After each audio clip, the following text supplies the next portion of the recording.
If the SEC and FINRA had the data to see these alleged trading patterns, the question is no longer only what Citadel, Virtu and Anson did.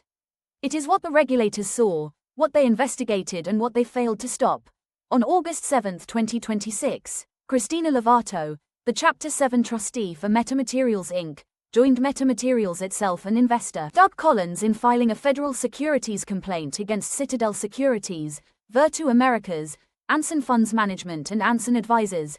The class period covers June 28, 2021 through August 20, 2024. The plaintiffs allege spoofing, improper short sale marking, failures to close certain delivery obligations, market manipulation and, in Anson's case, trading, while allegedly possessing confidential information connected to MetaMaterials financings. These allegations have not been proven. But what makes this case important is the evidence the trustee may now be able to access. Why the trustees access matters. Retail investors normally see the outside of the market machine. They see price, volume, short sale statistics, and failures to deliver. They usually cannot see who entered an order, which account carried a position, how a trade was marked internally, whether a locate existed, which firm carried a delivery obligation, or what a firm's computer systems were programmed to do. The complaint specifically refers to Virtu's own produced trading and clearing records and Anson's own trading blotter. The trustee also pursued Rule 2004 examinations seeking detailed trading information around selected MetaMaterials financing dates. That can move this investigation from "something strange happened" to "this firm entered this trade, marked it this way and carried this obligation." For years, investors have watched shadows on the wall. This litigation may expose some of the machinery creating those shadows.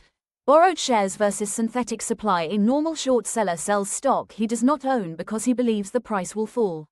He later hopes to buy it back cheaper, return the shares and keep the difference.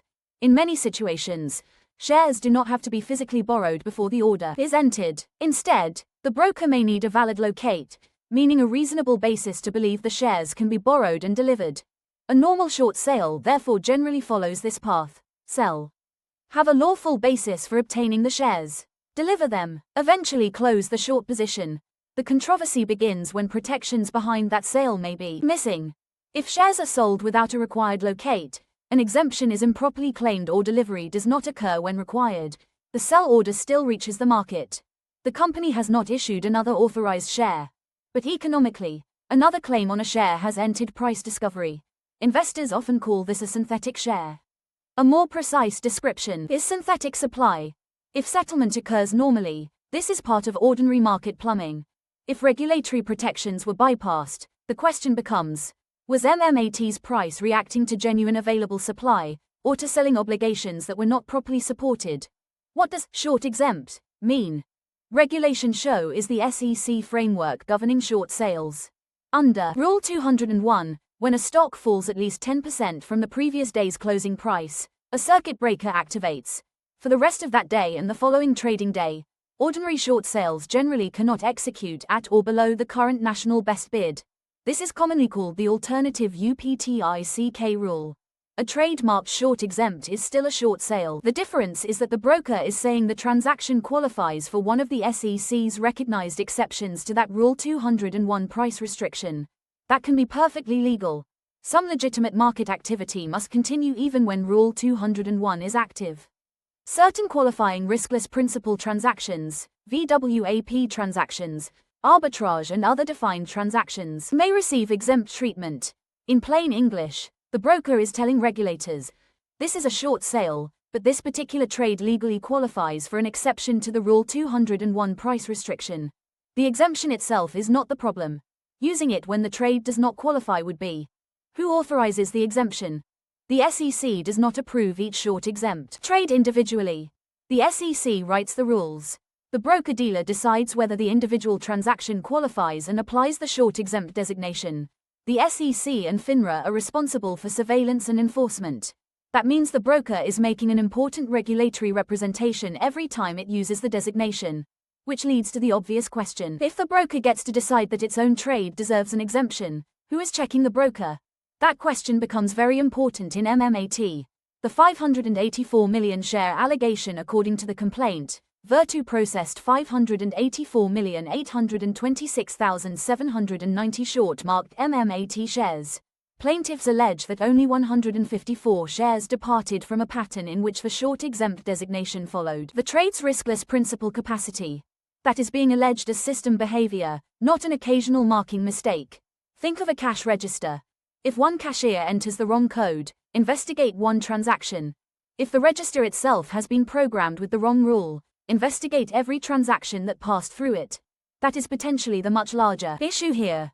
More than 105 million shares on 530 sessions. Paragraph 139 alleges Virtu marked 105,344,538 MMAT shares short exempt during 530 regular trading sessions when plaintiffs say no Rule 201 circuit breaker was in effect. That immediately raises two questions. First, did Virtu's system give millions of short sale transactions regulatory treatment they were not entitled to receive? Second, did the SEC or FINRA ever notice? This may be one of the most important oversight questions in the complaint. More than 105 million shares across 530 sessions is not a handful of unusual transactions.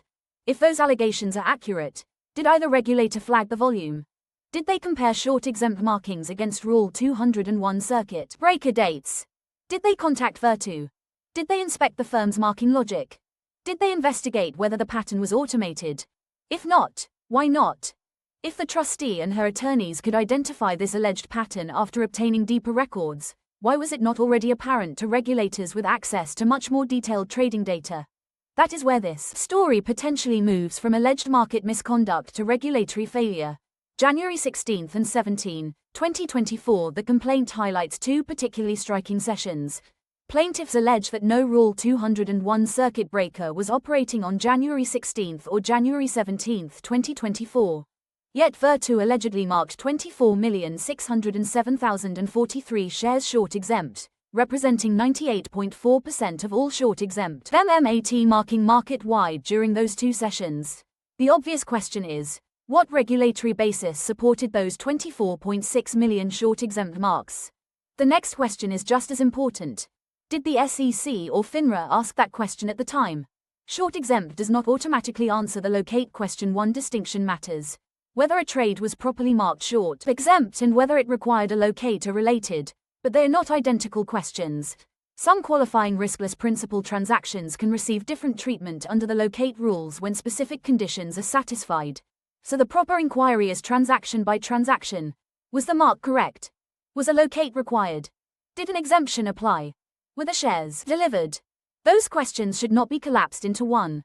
Failures to deliver. The complaint also alleges specific delivery failures tied to Virtu. For November 27, 2023, plaintiffs allege a 401,693 share failure to deliver, with 377,586 shares remaining unresolved beyond what plaintiffs contend was the applicable closeout deadline. The complaint identifies 6 additional alleged aged failures.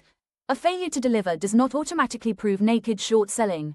The importance here is attribution. Public investors might see that an FTD existed. The trustee may be able to determine whose failure it was.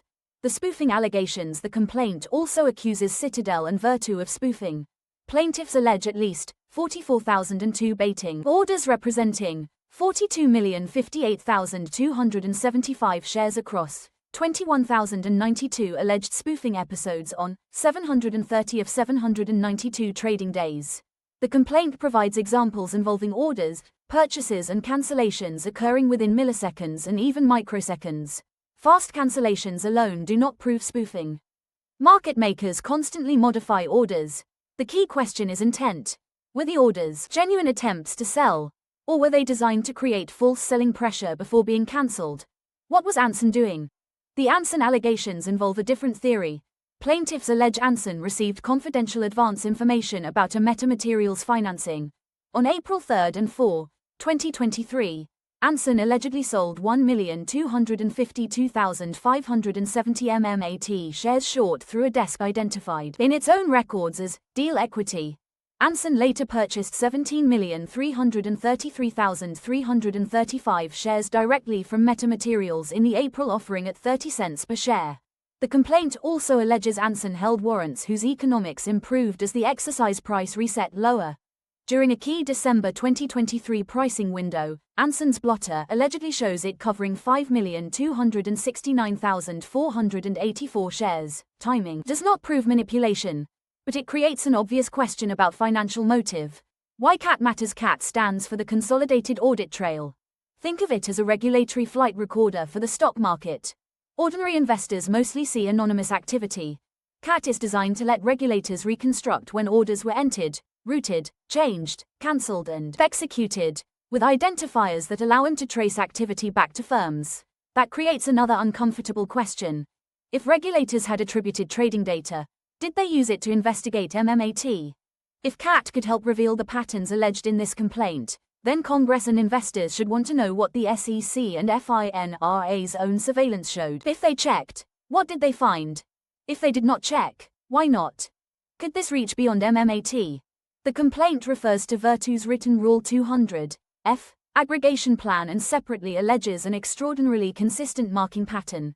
If discovery shows that a software setting, trading rule or firm-level procedure produced incorrect markings, regulators should determine whether the same configuration operated in other securities. The complaint does not prove that happened, but the question is unavoidable. If this was a system problem rather than an MMAT problem, how many other companies and shareholders may have been exposed? And what about MMTLP? This lawsuit does not assert a separate MMTLP manipulation claim, but Exhibit 1 specifically includes 145,563,667 Series A preferred shares, the securities later associated with MMTLP, in the Trustee's Rule 2004 related schedule. That does not prove the MMAT allegations applied to MMTLP. It does show that the preferred shares were within the Trustee's investigative universe. For MMTLP holders, the potentially important questions concern the same machinery. Who traded? How were transactions marked? What did clearing records show? What systems were used? What did CAT show? Were the same firms involved? The bigger question: this complaint is not a verdict. Citadel, Virtu and Anson have the right to contest every allegation, and the complaint does not establish a regulatory cover-up, but it raises questions the SEC and FINRA should have to answer. Did the regulators see the extraordinary short exempt activity? Did they investigate it? If they investigated it, what did they find? If they did not, why not? Were the exemptions legitimate? Were delivery obligations satisfied? Was the alleged system behavior limited to MMAT? Ultimately, the question is larger than one stock. Were investors trading in a market where price reflected legitimate supply and demand, or were transactions influencing that price under regulatory treatment they were never entitled to receive? The records exist. The regulators have the tools. The public deserves to know what those records show.